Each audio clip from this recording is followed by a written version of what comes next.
Right Ravinder. So ration card అనేది ప్రతి ఒక్కరు కూడా అంటే దానికి అర్హత ఉన్న వాళ్ళు ఒక గౌరవంగా భావిస్తారు రేషన్ కార్డు ఉండడాన్ని. సో ఇవాళ రేషన్ కార్డు అసలు మాకు వస్తుందా రాదన్నటువంటి అనుమానాలు ఇవాళ ప్రజలు ఉన్నారు. ఇందాక హరీష్ రావు గారు కూడా పిలుపునిచ్చారు ప్రజలకి. అర్హత ఉన్న వాళ్ళు డెఫినెట్గా అధికారుల్ని తర్వాత ప్రభుత్వాన్ని నిలదీయండి, ప్రజాప్రతినిధులని అని. సో ఆ రకంగా ప్రజలు ఎట్లా సిద్ధమై ఉన్నారు? కంక్లూడింగ్ చెప్పండి.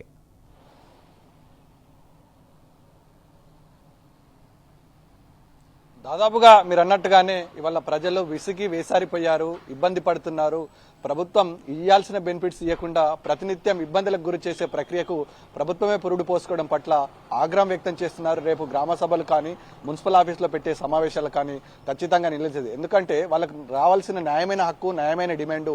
బీఆర్ఎస్ ప్రభుత్వం 10 సంవత్సరాల కాలంలో వాళ్ళు రేషన్ కార్డు తీసుకున్నారు. ప్రభుత్వం నుంచి అందాల్సిన అనేక బెనిఫిట్స్ పొందిన వాళ్ళు వాళ్ళ పేరును కట్ చేయడం పట్ల ఆగ్రహం వ్యక్తం చేయాల్సిన అవసరం ఉంటుంది. ఈ ప్రభుత్వాన్ని నిలదీస్తారు. ఖచ్చితంగా రేపు గ్రామ సభలు తిరగబడతాయి, ఖచ్చితంగా తరిమి కొడతాయి. ప్రభుత్వం అలాంటి ఆలోచన పూర్తి స్థాయిలో మానుకొని దాదాపుగా అర్హులైన ప్రతి ఒక్కరికి రేషన్ కార్డు మంజూరు చేస్తే తప్ప రేపు సజావుగా ఈ గ్రామ సభలు కానీ మున్సిపల్ లెవెల్లో పెట్టే సభలు కానీ పూర్తి స్థాయిలో పనిచేసే ఆస్కారం ఉండదు. అందుకు అనుగుణంగా ప్రభుత్వం ఇప్పటికైనా బీఆర్ఎస్ శ్రేణులు పూర్తి స్థాయిలో ఎవరైతే రేషన్ కార్డు రాని అర్హులు ఉన్నారో వాళ్ళకి తోడుండాలని ఈపాటికే పార్టీ ఇచ్చిన పిలుపు మేరకు బీఆర్ఎస్ పూర్తి స్థాయిలో అర్హులైన వారికి అండదండలు ఉంటది. కాబట్టి రేపటి గ్రామ సభలు నిర్వీర్యం కాబోతున్నాయని చెప్పవచ్చు. రాయేష్.